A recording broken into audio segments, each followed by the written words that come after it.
꿀팁입니다. 오늘은 정말 어쩔 수 없이 대학교 교직원 계약직으로 일을 할 수밖에 없을 때를 위하여 제가 몇 가지를 알려드리려는 영상을 만들어 봤습니다.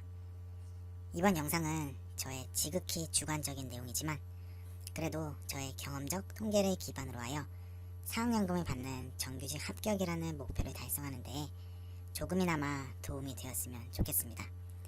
그러면 바로 시작해 보겠습니다. 저는 이전 3편의 영상에서 이미 말씀을 드렸지만 계약직 교직원으로 근무하면서 정규직을 준비하는 것을 추천하지 않고 있습니다. 그 이유에 대해서는 오른쪽 위의 영상을 참고해 주시면 좋겠습니다.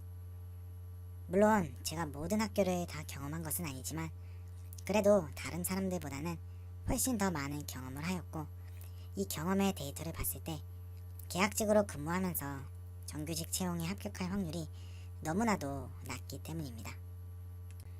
아마 제 영상을 보시면 네, 무슨 말을 하는지는 이해됐어요 라고 생각은 드실 것입니다. 하지만 문제는 대학교에서 일반행정 교직원 채용 공고는 대다수가 계약직 공고이고 정규직 채용 공고가 나도 소수의 인원을 뽑다 보니 정규직 채용에 합격하는 것이 하늘의 별 따기가 되어버렸다는 것입니다.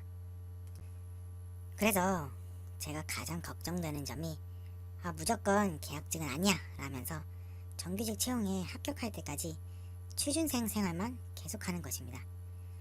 물론 대학 4학년, 대학 졸업 후 6개월 정도까지는 어느 정도 커버가 가능하겠지만 대학교를 졸업한 시점에서 6개월 이상 취업이 안 된 상태가 지속된다면 이거대로 나의 커리어에 문제가 생길 수 있기 때문입니다.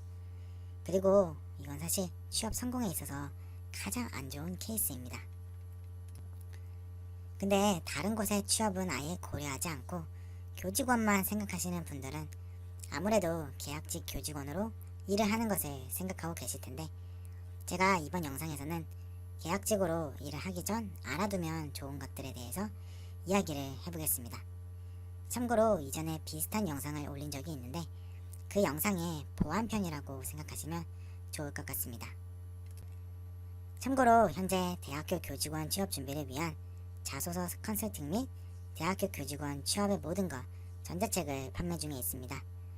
물론 제 채널의 영상만으로도 취업 준비가 가능하지만 교직원 취업의 기초를 다지고 싶으신 분들을 위하여 제가 저만의 경험과 노하우를 기반으로 여러 서비스를 제공해드리고 있으니 자세한 사항은 영상 설명란을 참고해 주시면 감사하겠습니다.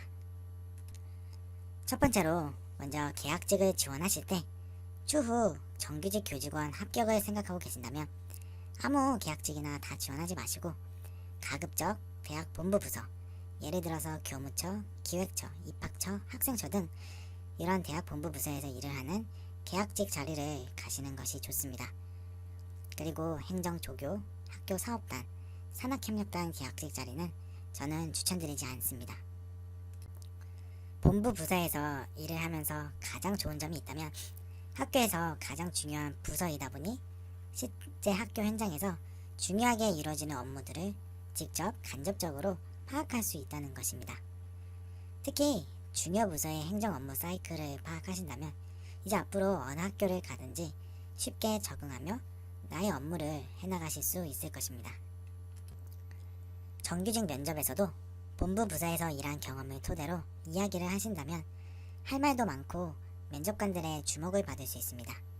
왜냐하면 최종 면접에서 면접관으로 오시는 분들이 바로 본부 부서의 장들이기 때문입니다. 근데 다른 곳에서의 계약직 경력은 공감대를 얻기가 쉽지 않습니다. 면접관들이 대부분 대학본부 부서장들인데 이와는 상관없는 사업단, 조교 등을 말해봤자 크게 감흥도 없고 부서장들은 계약직 직원들이 어떤 일을 하고 어떤 태도를 보이고 있는지 그 누구보다 잘 알고 있기 때문에 다른 부분에서 특별한 장점을 말하지 않는 이상 좋은 점수를 받기란 쉽지 않기 때문입니다. 두 번째로 계약직을 지원하실 때 명문대학교의 계약직을 지원해 보시길 바라겠습니다. 막상 일을 하면 정규직과 비교되는 부분이 있어 마음이 좀 씁쓸하기는 하겠지만 어찌되었건 우리나라 명문대학의 행정 업무를 배울 수 있고 추후 이 경력을 토대로 다른 학교 정규직 채용에 지원할 때 이와 관련하여 한마디더라도 더 할 수 있기 때문입니다. 제 생각에는 확실히 명문대학의 네임밸류는 크다고 생각하고 있습니다. 이제는 계약직으로 일을 하면서 정규직을 준비하는 방법에 대해서 알려드리겠습니다. 일단 합격을 하신다면 계약직원으로서 일은 열심히 하시되 근무 시간을 넘어 일을 하시지는 마시기 바라겠습니다. 왜냐하면 계약직은 계약직일 뿐 학교는 절대 나를 책임져주지 않기 때문입니다. 그래서 계약직으로 일을 할 동안에는 반드시 나를 발전시킬 수 있는 충분한 시간을 확보해야 하기 때문입니다. 제가 계약직 중에서 학교 사업단이나 산학협력단을 추천드리지 않는 다른 이유 중에 하나가 바로 이런 계약직 자리는 계약직임에도 불구하고 업무가 많고 너무 바쁘다는 것입니다.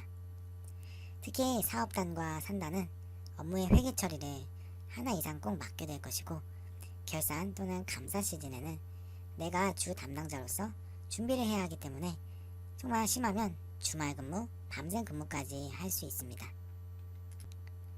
마지막으로 계약직으로 근무를 하는 동안 가시적인 발전의 성과가 나타나야 합니다. 예를 들어 계약직으로 근무를 하는 동안 토익 점수를 800점대에서 900점대로 올렸고 커말 1급 자격증 또는 회계 자격증 등을 새롭게 취득하는 것입니다. 이렇게 가시적인 성과를 보여주면서 아래 3가지 내용을 던져 승부를 보아야 합니다. 첫째로 나는 대학교 교직원으로 꼭 일하고 싶어서 일단 첫 시작을 계약직으로 시작했습니다.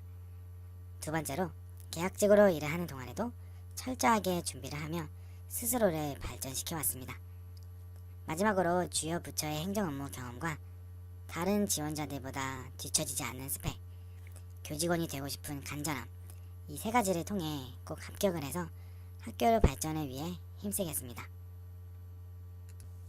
물론 제가 말씀드리는 것들을 다 한다고 하여 정규직 채용에 반드시 합격한다는 보장은 아닙니다. 또한 계약직으로 일을 하면서 채용의 불안함을 계속하여 느끼는 것도 스트레스가 심할 것입니다.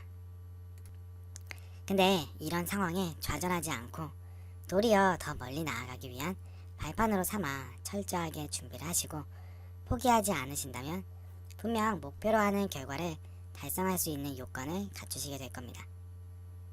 그리고 혹여나 달성을 하지 못하더라도 차선책 또한 내가 아무것도 하지 않았을 때보다는 훨씬 좋은 것에 합격을 하실 수 있을 거라 생각하기에 열심히 도전해 보시길 바라겠습니다.